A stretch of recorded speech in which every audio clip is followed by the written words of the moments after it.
Hello friends, James Stevenson back with another episode of Who's Hating Hard on Tesla today.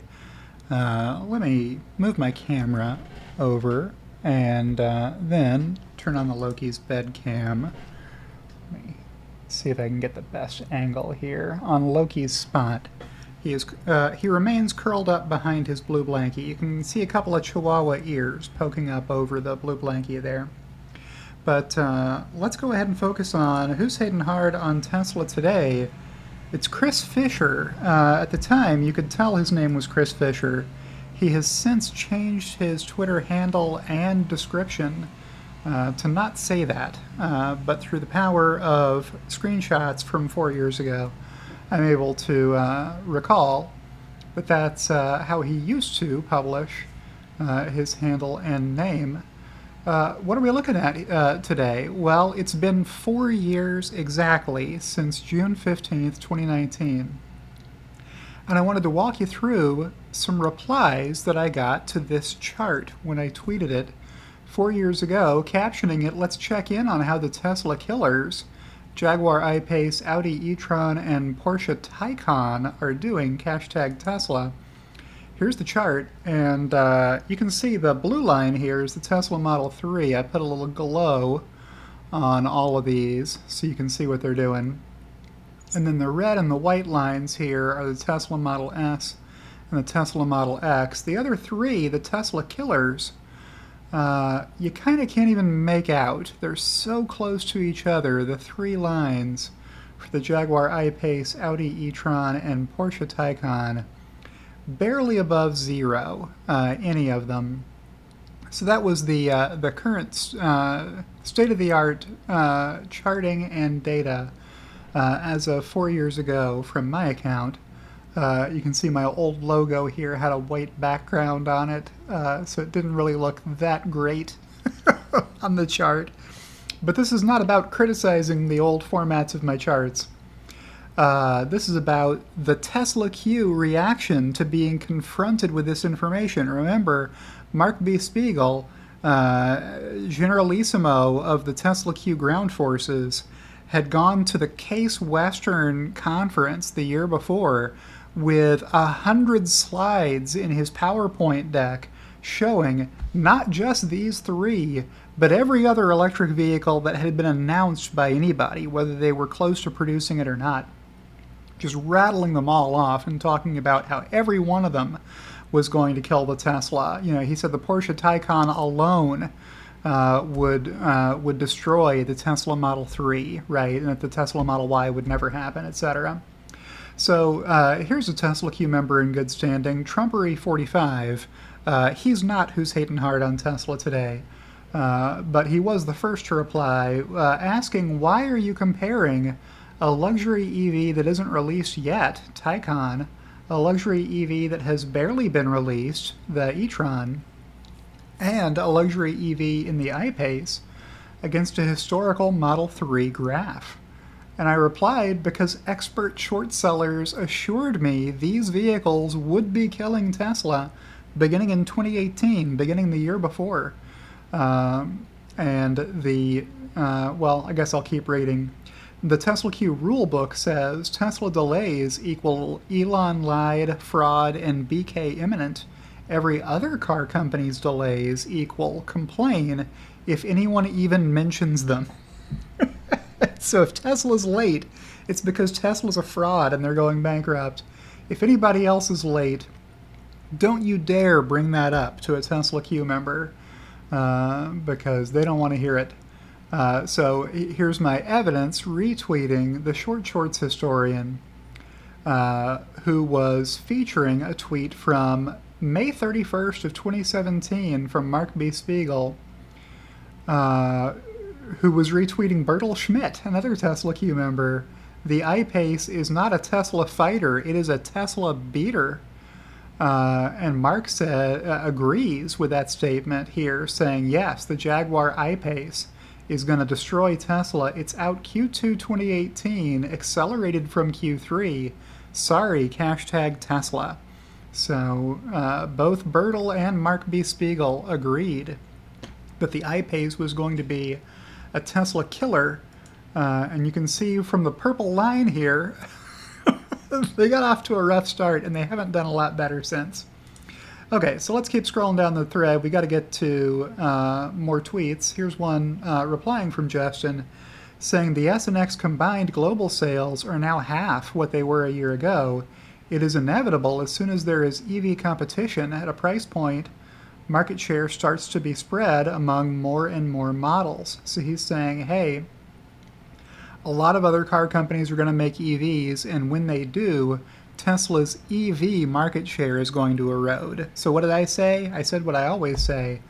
But the EV share of all new cars sold will grow over that time. People are going to buy more EVs every year and less combustion vehicles.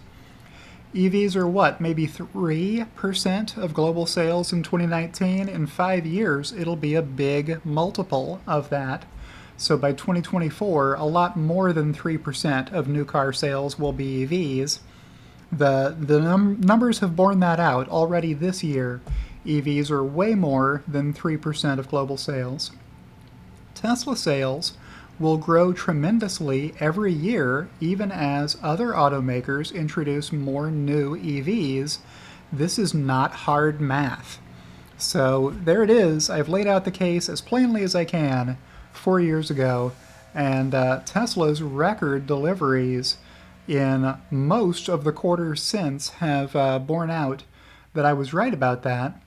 Here's the first reply from Fishtown Capital. Now, this account used to be C. Fischer 6, Fischer, with the caption Chris Fischer on it.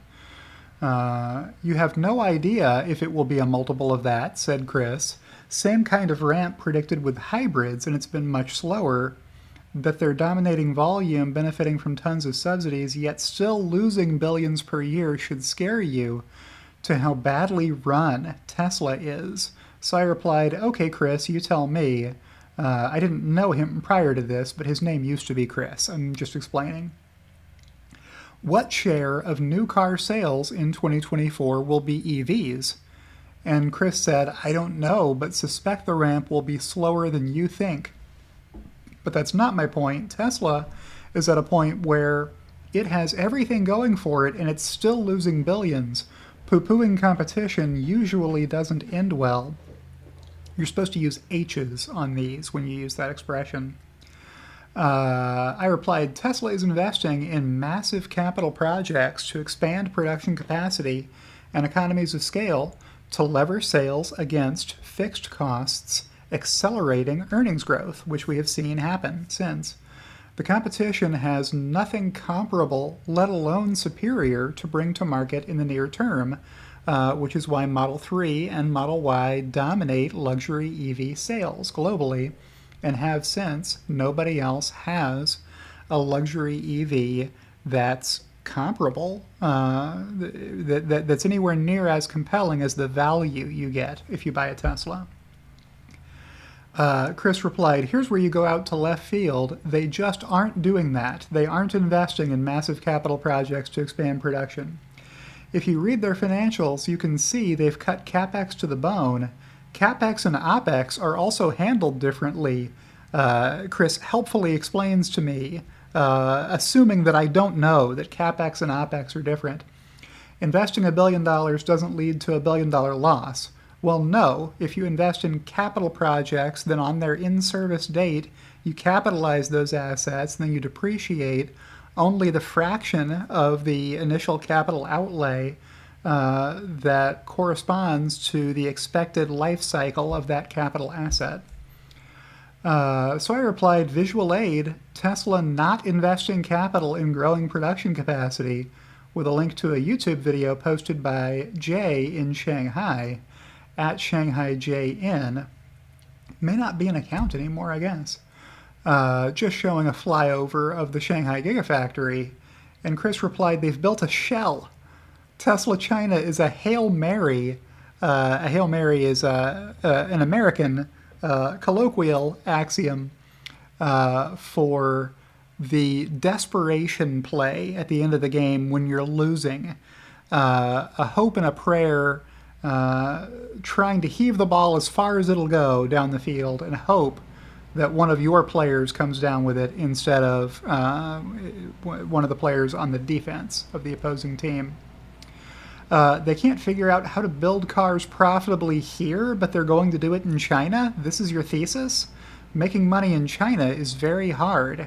Well, Tesla has figured out how to make money in China since then. I replied, you believe in Montana skeptic's Potemkin factory and call me gullible? Yeah, that's what Montana skeptic was telling the TSLAQ faithful at the time. He said, it's a Potemkin factory, meaning it's just a facade.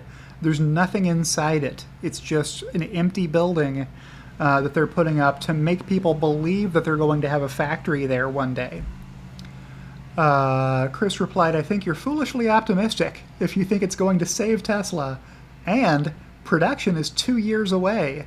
So I replied, you think GF3 produces 0 vehicles in 2019 or 2020? And he said yes. So Tesla was producing vehicles from Giga Shanghai by the end of 2019. Not very many, but they sure did produce a lot in 2020. Ask yourself how long it took them to get a Model 3 production really going, and Fremont was built and staffed, and not in China. So I replied, you think Tesla's latest generation factory design will have no efficiency gains? That Tesla won't apply any learnings from the ramp of Model 3 retrofitted into a factory built 35 years ago by the GM/Toyota NUMMI partnership to build mid-80s Corollas and Prisms? That's what Fremont used to produce when it was originally built, right? Geo Prisms, back when that was a car. I think Tesla is a disorganized rat ship that can't keep its own executives on board, paint a car properly, or get service employees to return emails and phone calls. So no, not really. So if you're wondering, how did the short sellers get their faces ripped off back in 2019, betting against Elon Musk, betting against Tesla, buying put options that expired worthless, or literally naked short selling Tesla stock and then losing a multiple of the amount of money they opened those short positions with by selling someone else's shares and then having to buy them back later? It's because they believed this. I replied, Tesla executives depart at a rate comparable to its competitors, though Seeking Alpha articles are rarely written about those. Only Tesla had articles written about executives departing.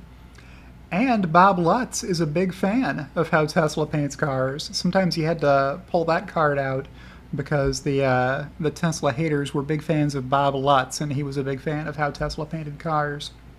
But I don't see what either has to do with Tesla's ability to build and sell cars in China. Chris said, yeah, no, they don't. Not even close. Nice how you move topics and talk about things like IRR when it's painfully obvious you have no idea what it is. All right. I replied, you're the guy who thinks Tesla is going bankrupt next year before ever producing a vehicle in China. Here's an article with a chart comparing Tesla's executive turnover rate to a few averages. It's right in line. And that was the last I heard from Chris Fischer on that day. But his tweets have aged like room temperature milk, and mine have aged okay. And that's my video for today. So we'll check back in with Loki, who is still crashed out behind his big comfy blue blankie. And with that, I'll say thank you for watching my video today. If you liked it, don't forget to click the like button. It's free to do that, no matter what platform you're watching this on.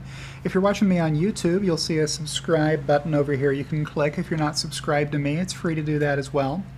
But thank you to everyone who supports me. I really appreciate your support on Twitter, if you subscribe there, or on Patreon, or on YouTube, as my two executive producers, Kathy Kitchler and Rebellionaire.com, did, joining at the top tier, earning them a thank you at the end of every video. And I'll see you in the next one.